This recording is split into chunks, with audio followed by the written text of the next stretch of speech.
I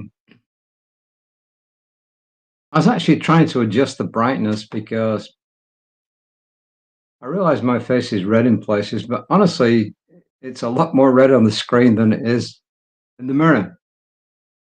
And I've got stuff from the dermatologist to put on, so hopefully that gets rid of it. I was actually trying to adjust the brightness so that it wouldn't stand out so much. But anyway, if you can possibly ignore the fact that my face is a little bit red, especially around here, and then now that I've drawn your attention to it, probably you've been looking at it. But anyway, see if you can concentrate on the message and not on how my face looks. And the wild thing is, the title for today's reading is Face the Impossible. How about that for an irony? Face the Impossible. First quote is from Audrey Hepburn. I think whatever age you are looking at this, you probably heard the name Audrey Hepburn, who was a famous film star from way back when. She said, this is really cute. Nothing is impossible. The word itself says, I'm possible. Nothing is impossible. The word itself says, I'm possible. And that's really cute. But not only cute, it's profound. Ernest Holmes says, you must become the master of your own thinking.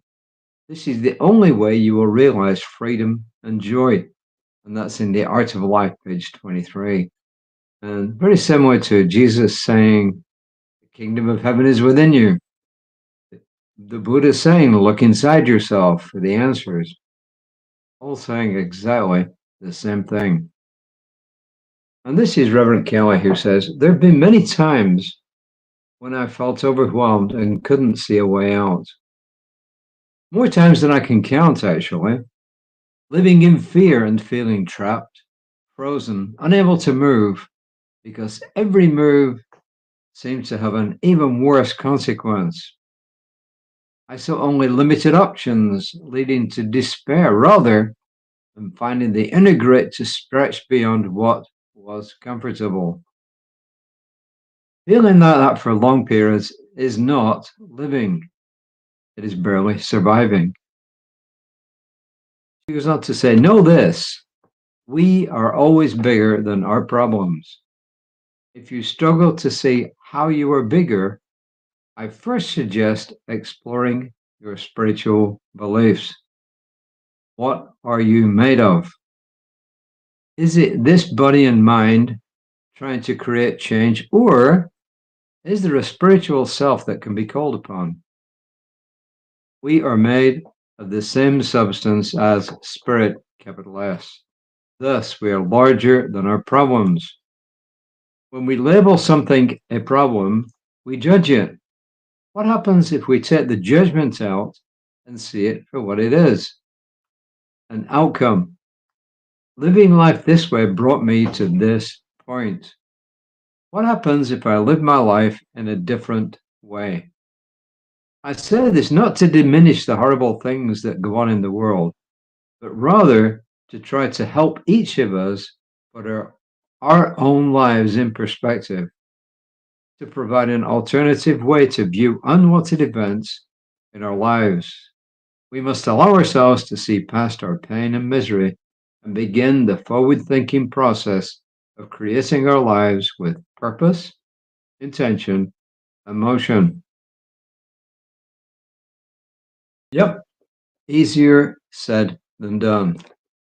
And I would honestly say that unless you've got some solid mental, spiritual foundation, you are going to find it really difficult.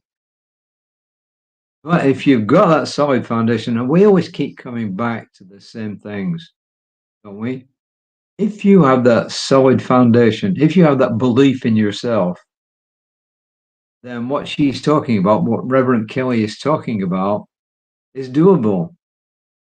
But if you don't have that belief in yourself, then it's either not doable or it's very, very difficult. And this is why we continually remind you, excuse me, we continually remind you to do your spiritual work, to build that strong foundation. Because when you build that strong foundation, as we said many, many times you can withstand the storm.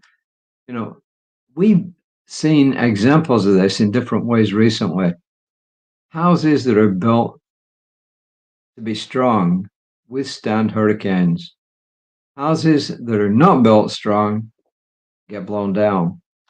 We've even seen in California where houses that were designed to withstand fire withstood fire. They showed it on the TV. There's a guy there. He said, I designed these houses to withstand a fire like this. They were the only houses in that immediate area that were still standing. But why? Why? Because they were designed to withstand that fire. And just like us, when we do our spiritual work, then we are designed to withstand the slings and arrows of outrageous fortune, to quote Shakespeare. The message is always very, very simple. It's do your spiritual work. It came up today again. In fact, the person who did the one of the talks today at Toastmasters mentioned this. You have to have that strong spiritual foundation. I'm not asking you what religion you are. It could be anywhere across the spectrum. You could even not be assigned or ascribed or, how do I say, attached to any particular religion. But if you do work to strengthen your inner self, then you really truly can survive. And not only that, you can help other people along the way. So that's really all I've got today. Reverend Lisa will be on tomorrow morning at 9:15. The affirmations.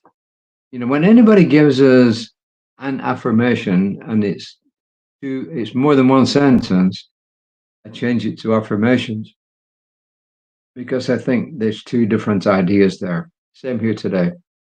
Each breath I take brings me courage, compassion, and hope. Each breath I take brings me courage, compassion, and hope. I know nothing is impossible. You want to switch it round, say, I know that everything is possible. And I kind of like the lesson. There is a theory that says that your brain, your subconscious, especially, doesn't hear negative.